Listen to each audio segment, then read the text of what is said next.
Sebuah bertrauma itu sangat membekas dan menyisakan luka, bukan hanya kepada ibu yang baru bersalin, tapi juga kepada bayi yang baru saja dilahirkan.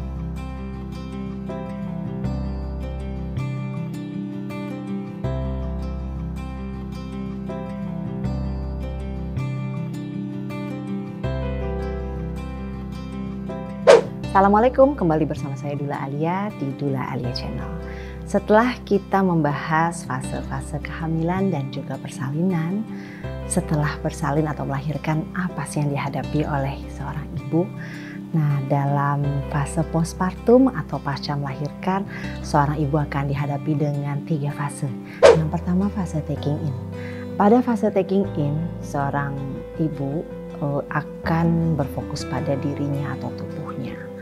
Dia akan melihat perubahan tubuhnya yang begitu drastis dan melihat bagaimana perutnya sudah tidak lagi sama dan bagaimana dia bercermin dan merasakan saat bayi sudah tidak ada di dalam perutnya seperti apa, dan juga bagaimana kesulitan ingin buang air kecil, ingin buang air besar, itu banyak sekali kesulitan dan juga proses menyusui yang mungkin menjadi salah satu tantangan tersendiri, dan juga pressure dari luar. Bagaimana dia menghadapinya, pressure dari lingkungan, apakah ASInya sudah keluar, apakah bayinya sehat. Nah, hal-hal semacam itu memiliki tekanan tersendiri untuk seorang ibu yang baru saja melahirkan. Pada saat fase transisi yang sangat-sangat genting di hari-hari pertama, peran pendamping sangatlah penting. Pendamping sebaiknya non-judgmental atau tidak perlu menghakimi, cukup ada di samping ibu yang baru saja bersalin, hadir seutuhnya, letakkan dulu gadget atau gawainya atau handphonenya atau laptopnya, hadir sepenuhnya, tatap matanya, sampaikan bahwa ibu yang baru bersalin atau moms itu masih cantik seperti dulu dan semakin cantik karena baru saja selesai berjuang menghadirkan seorang bayi mungil yang lucu ke dunia, buah hati dari kalian berdua. Dan saat yang genting tersebut juga moms pasti merecall kembali bagaimana proses kelahiran. Apakah sebuah proses yang memang sesuai dengan apa yang selama ini dicita-citakan atau diharapkan dari mom, sesuai dengan birth plan-nya, atau mungkin ada hal-hal yang di luar dari kendali dari moms. Nah, disinilah saat-saat genting yang seorang ibu pasca bersalin butuh untuk merasa didengar. Sebuah bertrauma itu sangat membekas dan menyisakan luka, bukan hanya kepada ibu yang baru bersalin, tapi juga kepada bayi yang baru saja dilahirkan. Dan itu menorehkan sebuah fondasi bagi jiwa si bayi dan juga luka batin bagi si ibu yang baru saja bersalin. Jadi untuk keluarga yang ingin nengok ibu-ibu yang baru bersalin, tolong dijaga. Sebaiknya tahan komennya ya.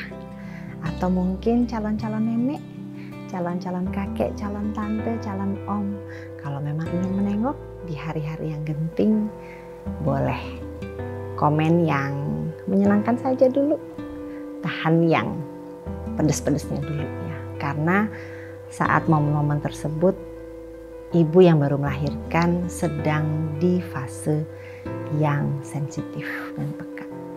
Memasuki fase kedua, taking hold, yaitu saat moms mulai merasa tidak bisa atau tidak sanggup menjadi ibu, mulai merasa tidak sanggup menyusui bayinya, mulai merasa juga depresi atau merasa gagal menjadi ibu, dan banyak sekali kekhawatiran, takut yang datang, dan mungkin merasa sendiri atau lonely.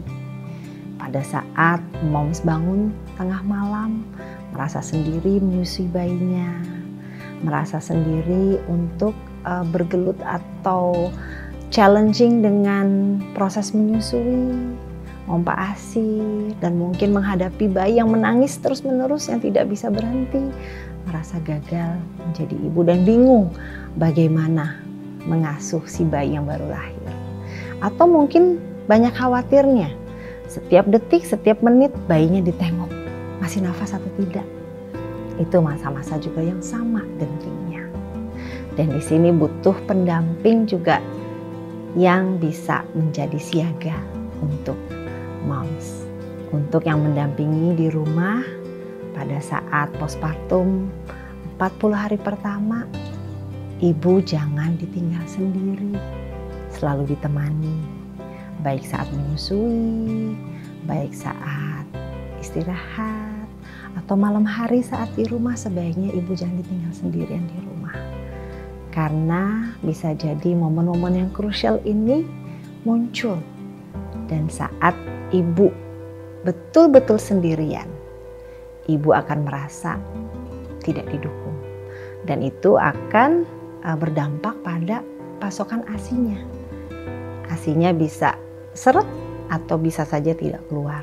Karena hormon oksitosinnya tidak lancar.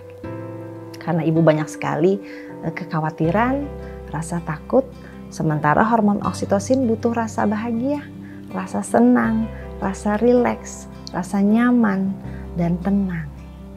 Ibu perlu didukung oleh orang-orang sekitar, oleh keluarga, oleh komunitas, tetangga, society. Kita semua turut serta berperan mendukung seorang ibu pasca melahirkan. Setelah itu memasuki fase letting go, di mana seorang ibu sudah mulai percaya diri bahwa dia sudah bisa melakukan tugasnya, bisa merawat bayinya, menerima cerita perjalanan persalinannya, menerima bagaimana tubuhnya berproses dan bertransformasi setelah melahirkan bayinya, dan melewati masa transisi. Transisi dari seorang gadis menjadi seorang ibu luar biasa. Bukan hanya transisi fisik tubuh, melainkan juga transisi mental. Fase-fase postpartum tidak bergantung lamanya. Hari, bulan, ada yang sampai bertahun-tahun. Dan mungkin ada juga yang tidak disadari. Yang setelah disadari, datang ke ruang sesi sudah tahunan. Namun bukan berarti terlambat, karena bisa jadi ketukan-ketukan yang terjadi pada saat postpartum atau pasca kelahiran adalah ketukan ke jiwa sang ibu untuk segera bebenah. Karena biasanya hal-hal yang men-trigger atau yang mengusik ibu pada saat postpartum hanyalah ujung dari bongkahan sebuah gunung es. Di bawahnya banyak sekali yang perlu dibenahi. Luka-luka pola pengasuhan yang didapat dari dahulu, bahkan bertrauma atau trauma proses kelahiran dari si ibu sendiri yang sudah terjadi berpuluh-puluh tahun lampau, itu muncul kembali ke permukaan di saat sang ibu juga menjalani proses kelahiran bayinya. Dan semua tidak terlambat. Semua masih bisa ditangani. Sampai ketemu di episode selanjutnya. Jangan lupa di like, di subscribe, dan di komen. Wassalamualaikum.